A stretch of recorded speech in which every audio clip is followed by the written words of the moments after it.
નમસ્કાર મિત્રો, સ્વાગત છે તમારું મારી યુટ્યુબ ચેનલ પિન્ટુ સરકારી અપડેટમાં। મિત્રો, જો તમે સરકારી નોકરીનું સપનું જોતા હો તો સુપ્રીમ કોર્ટમાં કામ કરવું એ તો સૌથી મોટું સપનું હોય, બરાબર ને? તો જુઓ, 2026માં આ સપનું સાકાર કરવાનો એક જબરજસ્ત મોકો આવ્યો છે। ચાલો આ ભરતી વિશે બધું જ જાણીએ એકદમ ડિટેલમાં। ઘણા લોકોને એવું લાગતું હોય છે કે હવે આપણી ઉંમર થઈ ગઈ, 40 વર્ષે ક્યાં સરકારી નોકરી મળે, પણ શું ખરેખર એવું છે? શું અનુભવ કામ નથી આવતો? તો જુઓ, સુપ્રીમ કોર્ટની આ જે નવી ભરતી છે ને, એ આખી વાત જ બદલી નાખે છે। તો આ રહી એ ભરતી, સુપ્રીમ કોર્ટ ઓફ ઇન્ડિયા ભરતી 2026। અને સૌથી મજાની વાત શું છે ખબર છે? આ ભરતી ખાસ એવા લોકો માટે છે જેમની ઉંમર 30 થી 40 વર્ષની વચ્ચે છે અને જેમની પાસે સારો એવો અનુભવ છે। ચાલો હવે આપણે આની બધી ડિટેલ્સ જોઈએ। હા મિત્રો, આ ખરેખર એક ગોલ્ડન ઓપોર્ચ્યુનિટી એટલે કે સુવર્ણ તક છે। અને હા, એની તારીખો બહુ જ મહત્વની છે, કારણ કે અરજી કરવાની તક કાયમ માટે ખુલ્લી નથી રહેવાની।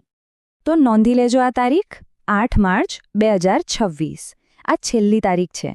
આના પછી એક પણ ફોર્મ નહીં લેવાય, એટલે ટાઈમસર બધી પ્રોસેસ પૂરી કરી દેજો।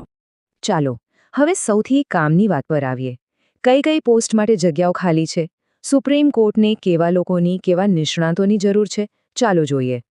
જુઓ, આ ભરતીમાં ટોટલ 22 જગ્યાઓ છે। હવે તમને કદાચ લાગશે કે આ તો બહુ ઓછી છે, પણ મિત્રો, આ સુપ્રીમ કોર્ટની નોકરી છે। અહીંયા એક એક પોસ્ટનું માન અને મહત્વ બહુ જ મોટું હોય છે, એટલે આ તક જરાય નાની નથી। તો આ ભરતીમાં મુખ્યત્વે 4 અલગ અલગ પોસ્ટ છે। પહેલી છે આસિસ્ટન્ટ એડિટર, પછી છે સિનિયર કોર્ટ આસિસ્ટન્ટ, ત્રીજી છે આસિસ્ટન્ટ ડિરેક્ટર અને ચોથી આસિસ્ટન્ટ ગ્રંથપાલ। દરેક પોસ્ટ માટે લાયકાત અને કામ અલગ અલગ છે હો। હવે સુપ્રીમ કોર્ટ જેવી મોટી જગ્યાએ નોકરી કરવી હોય તો લાયકાત અને અનુભવ તો જોઈશે જ, બરાબર ને? તો ચાલો હવે આપણે જોઈએ કે કઈ પોસ્ટ માટે શું ભણતર અને કેટલો અનુભવ માંગ્યો છે। ચાલો હવે આ ટેબલને બરાબર સમજી લઈએ। ધ્યાનથી સાંભળજો। જુઓ, આસિસ્ટન્ટ એડિટર બનવા માટે તમારી પાસે કાયદાની ડિગ્રી એટલે કે લોની ડિગ્રી હોવી જોઈએ, સાથે 3 વર્ષનો કોર્ટનો અનુભવ અને કમ્પ્યુટરનું નોલેજ પણ જરૂરી છે। પછી છે સિનિયર કોર્ટ આસિસ્ટન્ટ, એના માટે મ્યુઝિયોલોજીમાં માસ્ટર ડિગ્રી અને 2 વર્ષનો મ્યુઝિયમનો અનુભવ જોઈએ। આસિસ્ટન્ટ ડાયરેક્ટર માટે પણ મ્યુઝિયોલોજીમાં માસ્ટર ડિગ્રી તો છે જ, પણ અનુભવ 5 વર્ષનો માંગ્યો છે અને કમ્પ્યુટરનું જ્ઞાન પણ। અને છેલ્લે આસિસ્ટન્ટ ગ્રંથપાલ માટે લાઇબ્રેરી સાયન્સની ડિગ્રી, 2 વર્ષનો લાઇબ્રેરીનો અનુભવ અને કમ્પ્યુટર એપ્લિકેશન્સમાં ડિપ્લોમા હોવું ફરજિયાત છે। તો જે લોકો આ બધી લાયકાત ધરાવે છે, એમના મનમાં હવે સવાલ થતો હશે કે એપ્લાય કઈ રીતે કરવાનું? ચાલો હવે આપણે ઓનલાઈન ફોર્મ ભરવાની આખી પ્રોસેસ સ્ટેપ બાય સ્ટેપ સમજી લઈએ। એક વાત ખાસ યાદ રાખજો, અરજી કરવા માટે બીજે ક્યાંય નથી જવાનું, ફક્ત ને ફક્ત સુપ્રીમ કોર્ટની ઓફિશિયલ વેબસાઇટ scii.gov.in પર જ જવાનું છે। બીજી કોઈ ખોટી વેબસાઇટ પર ભરોસો ના કરતા હો। ચાલો, પ્રોસેસ બહુ સિમ્પલ છે, હું તમને સમજાવું। સૌથી પહેલાં તો sai.gov.in વેબસાઇટ ખોલો। ત્યાં તમને ભરતીની જાહેરાત દેખાશે, એના પર ક્લિક કરો। જો તમે નવા છો તો પહેલાં રજિસ્ટર કરો અને પછી લોગિન કરો। પછી એપ્લિકેશન ફોર્મ આવશે, એને ધ્યાનથી ભરી દો। તમારા બધા ડોક્યુમેન્ટ્સ, ફોટો અને સહી અપલોડ કરવાના રહેશે। એ પછી ઓનલાઈન ફી ભરી દો અને છેલ્લે ફોર્મ સબમિટ કરીને એની એક પ્રિન્ટ કાઢીને સાચવી લેજો। બસ આટલું જ છે। હવે વાત કરીએ એપ્લિકેશન ફીની। તો જુઓ, જે લોકો જનરલ કેટેગરી અને ઓબીસીમાં આવે છે એમના માટે ફી છે 1500 રૂપિયા, અને જે લોકો એસસી, એસટી, પૂર્વ સૈનિક કે દિવ્યાંગ છે એમના માટે ફી અડધી એટલે કે 750 રૂપિયા રાખવામાં આવી છે। ઓકે, તો ફોર્મ ભરાઈ ગયો। હવે શું? સિલેક્શન કઈ રીતે થશે?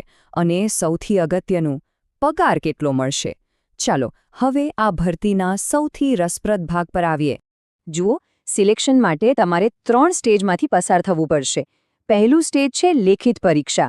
જે લોકો આ પરીક્ષા પાસ કરશે એમને બીજા સ્ટેજ એટલે કે કમ્પ્યુટર ટેસ્ટ માટે બોલાવવામાં આવશે।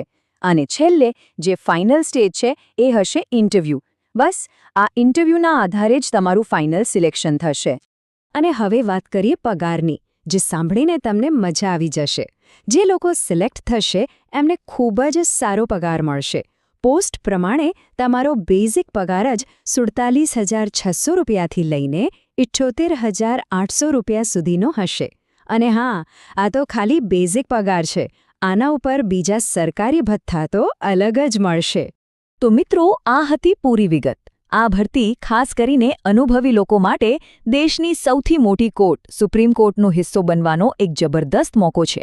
આ ખાલી એક નોકરી નથી, પણ દેશ સેવા કરવાનો અને આપણા ન્યાયતંત્રને વધુ મજબૂત બનાવવાનો એક અવસર છે.